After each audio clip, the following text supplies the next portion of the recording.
बिस्मिल्लाहिर्रहमानिर्रहीम। ला इलाहा इल्ला अंता सुब्हानका इन्नी कुन्तु मिनज़ ज़ालिमीन। Dear students, welcome to class 8. Today we are going to start the second lecture of Fundamentals of Chemistry, in which we discuss the basic definitions of matter. Define matter: anything that has mass and occupies space. For example, all solids, liquids and gases are matter. Our bodies as well as all the things around us are the examples of matter.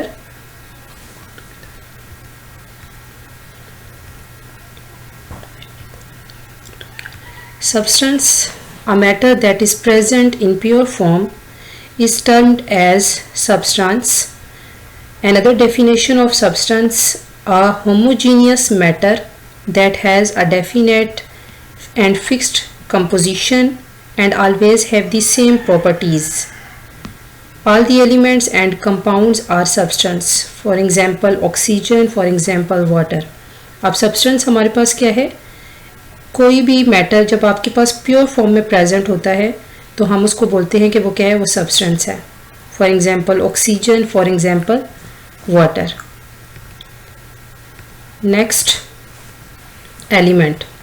combination of exactly alike atom make an element. Another definition of element, or it is a substance made up of same type of atom having same atomic number, and it cannot be decomposed into simple substance by chemical means. For example, sodium, calcium and iron. अब हमारे पास element क्या है? कोई भी atom जब आपके पास जो है वो उसमें हमारे पास नंबर ऑफ एटम्स जो हैं वो सेम होंगे तो हम उसको क्या बोलते हैं? Element. We can say that element is made up of same kind of atom. जैसे कि हमारे पास कार्बन है. अब यहाँ पे आप पिक्चर में देख सकते हैं कि अगर हमने 3 एटम्स कार्बन के लिए तो नंबर ऑफ प्रोटॉन या हम कह सकते हैं नंबर जो इनका एटॉमिक नंबर है वो सबका क्या होगा? सेम होगा. जैसे कि हमारे पास इनका एटॉमिक नंबर सेम है. एटॉमिक नंबर सेम है तो इट मीन्स इनके न्यूक्लियस में जो प्रेजेंट नंबर ऑफ प्रोटॉन्स हैं वो भी क्या होंगे? सेम होंगे. ठीक है, तो हम कह सकते हैं कि एलिमेंट्स में हमारे पास नंबर ऑफ एटम्स जो होते हैं वो क्या होते हैं? सेम होते हैं. जैसे कि हमने सोडियम की बात की, जैसे कि हमने कार्बन की बात की और जैसे हमने आयरन की बात की. नेक्स्ट हमारे पास आ जाता है जी compound. Compound is a substance made up of 2 or more elements chemically combined together in a fixed ratio by mass. For example, sodium chloride, water, carbon dioxide. Elements and compound have uniform composition. अब हमारे पास element में, अब हमारे पास compound में क्या है कि जब 2 या 2 से ज़्यादा एलिमेंट्स केमिकली कंबाइन हो जाएं तो हमारे पास क्या बन जाता है? कंपाउंड बन जाता है. और हमने क्या कहती है, उनकी रेशो क्या होती है? उनकी रेशो हमारे पास जो है वो क्या होती है? फिक्स्ड होती है. जैसे हमने वाटर की एग्जांपल ली H2O, तो हमने 2 हाइड्रोजन एटम लिए और 1 ऑक्सीजन एटम. तो हम जितने भी जितने भी हम वाटर लेंगे तो उन सब में रेशो हमारे पास फिक्स होगी. हमेशा 2 नंबर ऑफ हाइड्रोजन जो है वो 2 होंगे एंड नंबर ऑफ ऑक्सीजन हमारे पास हमेशा क्या होगी? 1 होगी. सेकेंड, हम ये भी कह सकते हैं कि हम उनको दोबारा से पेरेंट एलिमेंट में जो है वो कन्वर्ट नहीं कर सकते किसी किस्म की हीट अप्लाई करने के बाद. जैसे हाइड्रोजन एंड ऑक्सीजन 2 आपके पास रिएक्टेंट्स हैं और उन दोनों की कम्बिनेशन से हमारे पास क्या बन गया? वाटर बन गया. तो हम दोबारा से उसके ऊपर हीट अप्लाई करके उसको दोबारा से हम जो है वो हाइड्रोजन और ऑक्सीजन में कन्वर्ट जो है वो नहीं कर सकते. नेक्स्ट हमारे पास आ जाता है जी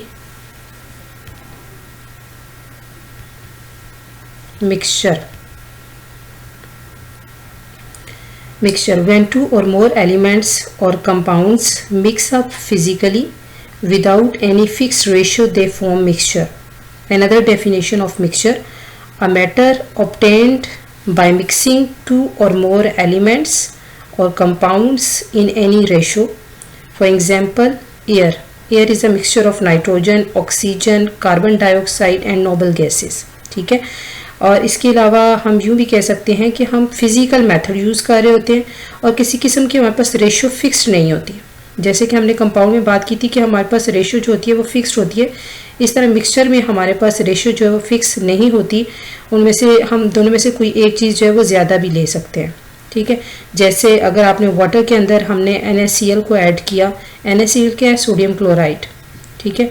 या हम कह सकते हैं कि हम वाटर में साल्ट को ऐड कर लें या वाटर में हम शुगर को ऐड कर लें, तो हमारे पास जो है वो क्या बन जाएगा, मिक्सचर बन जाएगा। अब दोनों में से एक की अमाउंट जो है वो कम या ज़्यादा होगी, ठीक है। तो हमारे पास इसमें रेशो फिक्स्ड नहीं होती। नेक्स्ट हमारे पास types of mixture. On the basis of composition mixtures are divided into two types. The first one is homogeneous mixture and the second one is heterogeneous mixture. Homogeneous mixture in which composition of elements or compounds are uniform throughout. For example, sugar mixed in water, salt dissolved in water.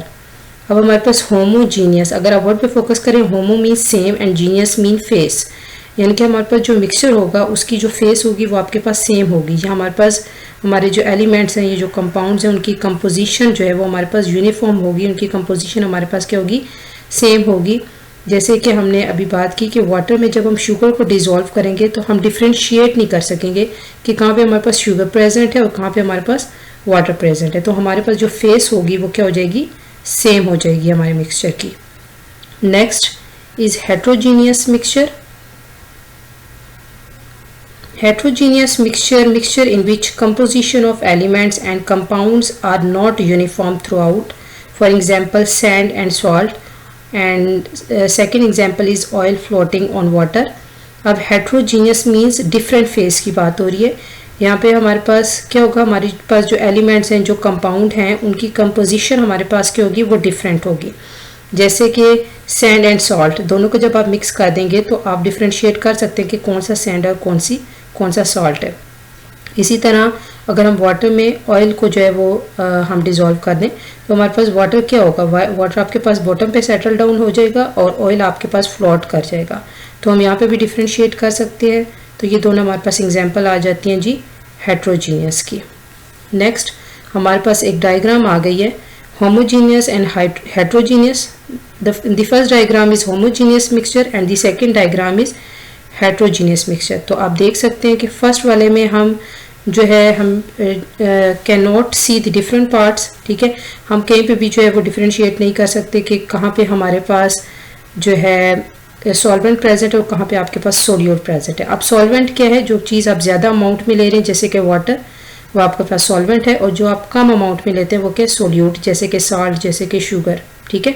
तो आप first वाले में differentiate नहीं कर सकते, लेकिन second वाले में आप जो है वो बता सकते हैं डिफरेंट पार्ट्स हेट्रोजीनियस मिक्सचर में सब्सटेंस की।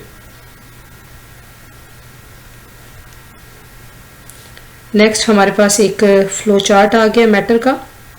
Matter is further divided into pure substance. अब प्योर सब्सटेंस को आगे उन्होंने फर्दर उसकी डिवीजन की हुई है। हमारे पास प्योर सब्सटेंस में एलिमेंट्स आ रहे हैं, कंपाउंड्स आ रहे हैं, ठीक है। और हमने बात की थी कि एलिमेंट्स में हमारे पास क्या होते हैं, सेम काइंड ऑफ एटम्स जो है वो प्रेजेंट होते हैं, जैसे कि सोडियम, जैसे कि कार्बन। और कंपाउंड्स में हमारे पास क्या था कि हमारे पास सेम भी हो सकते हैं और डिफरेंट भी हो सकते हैं, और हमने कहा था कि उनकी रेशियो हमारे पास क्या होती है जी, फिक्स्ड होती है, ठीक है। और सेकेंड हमने बात की थी कि हम इसको दोबारा से पेरेंट एलिमेंट में जो है वो कन्वर्ट नहीं कर सकते किसी किस्म का प्रोसेस करके, हीट अप्लाई करके। सेकंड हमारे पास आ जाता है जी मिक्सचर में हमने कहा था कि हम फिजिकल मेथड यूज़ करते हुए टू और मोर देन टू एलिमेंट्स जो है वो कंबाइन कर रहे होते हैं। और इसमें आगे फर्दर इसकी जो टाइप्स आ रही हैं, the first one is homogeneous and the second one is heterogeneous. Homogeneous mixture में हमारे पास जो कंपोजिशन है वो क्या होती है, सेम होती है। एंड हेट्रोजीनियस में हमारे पास कंपोजिशन जो है हमारे एलिमेंट्स की, हमारे कंपाउंड्स की, वो क्या होती है, डिफरेंट होती है।